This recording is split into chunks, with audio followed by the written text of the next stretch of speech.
What's up? This is What the Hotters. Just thinking about. If I told you I wanted to talk to you, you think I'm trying to holler at you. And maybe I am, but you wouldn't hear me out anyways, would you? Rather lose. What's up? This is What the Hotters. Hey, I haven't really talked about um, really what led me to become part of the conscious class and be a fading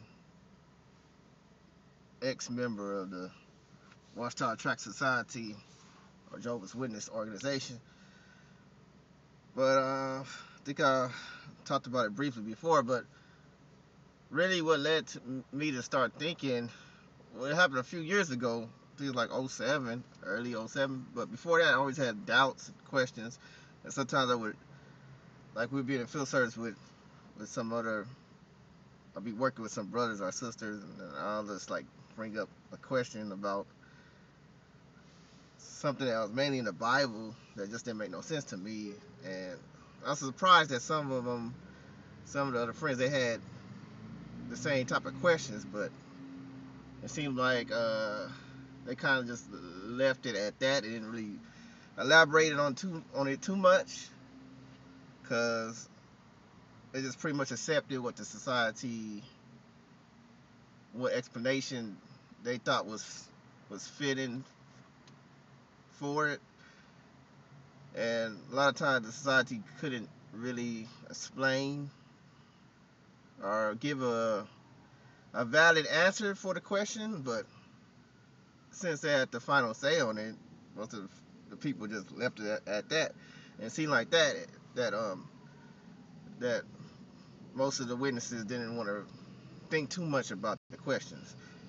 And I also remember, like, when I was younger, there was one brother in the hall I was at. He always used to work with another elder. He always, like, just start bringing up some questions. I know if you just to like kind of pick at the brother's mind a little bit. But yeah, he would just ask some questions and stuff, and just I guess it was just to pick at the guy's mind. But it never seemed like he was really trying to really start to think outside the box.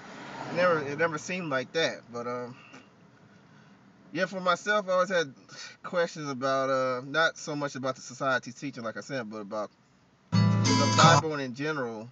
The Bible in general, what was what the Bible is really trying to say in certain instances. Like one of the main questions I had was, I know it's been elaborated on before. One of the main reasons most people don't believe in the Bible no more. But yeah, one of the main things was about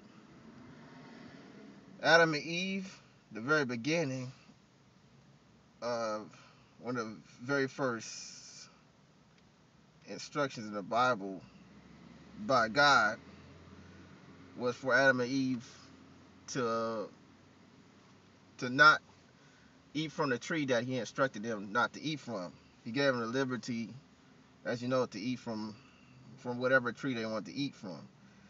But as I started to really think about some of the stuff that was involved in that Garden of Eden, and one of the main culprits and the third party that was in the Garden of Eden is what we know as Satan, the devil, and how his involvement changed everything.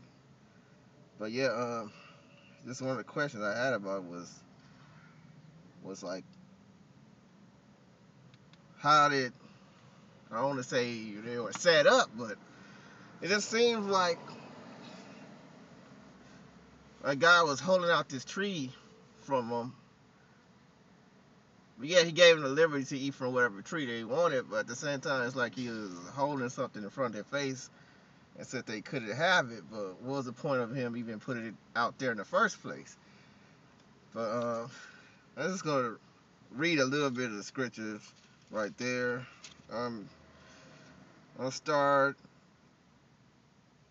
in Genesis the second chapter, verses 15 and 15 to 17. It says, and Jehovah God proceeded to take the man and settle him in the Garden of Eden to cultivate it, to take care of it. And Jehovah God also laid this command upon the man: from every tree in the garden you may eat to satisfaction. But as for the tree of the knowledge of good and bad, you must not eat from it. For in the day you eat from it, you will positively die. It's like, okay. Here it says that God is giving man, he's giving man their own space, basically, in their own, would you say, giving their own privilege, basically, to eat what they want to eat. But here he's setting up a parameter, saying that they can't eat from this certain tree. And he's saying it's a tree that has the knowledge of good and bad.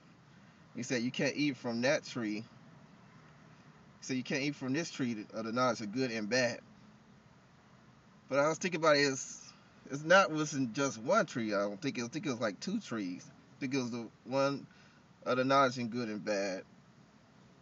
Well, anyway, I thought it was like two trees, but I seen it somewhere in the scriptures where I don't know if it's meaning two trees or one. But anyway, let's go to the third chapter, where the third part comes in, and it says, now the serpent proved to be the most conscious of all the wild beasts of the field that Jehovah God had made. So he began to say to the woman, is it really so that God said you must not eat from every tree of the garden? At this, the woman said to the serpent, of the fruit of the trees of the garden we may eat. But as for the eating of the fruit of the tree that is in the middle of the garden, God has said, you must not eat from it. You must not touch it, that you do not die. At this, the serpent said to the woman, you positively will not die. For God knows that in the very day of your eating from it, your eyes are bound to be open, and you're bound to be like God, knowing good and bad. So right here, this saying is basically saying that God is lying, and that everything he has said about the tree is basically not true as far as them not dying. Because he's saying that if you do eat from it, he knows you're going to be like him, so he don't really want you to eat from it. Because he know that you'll be in a different different position then. So he's saying don't take for what he said is true. I'm telling you, this is the truth right here. And that's where most of our interpretation of it is, saying that basically that Satan is the liar. He's coming out and saying that God is lying, and whatever he told you is not true. This is true. And end up, they got kicked out, and basically everybody was damned because of them, and they eventually did end up dying. But many people have elaborated on it before that they basically didn't die immediately. It was some time before they died. But anyway, I had the question I had about that was why it seemed like Jehovah God set them up. I don't know if it was either just to test them, because why would you test something, even though the Bible will say that they were perfect? So that's another thing too. How we know that if they were perfect or not? Because they don't say.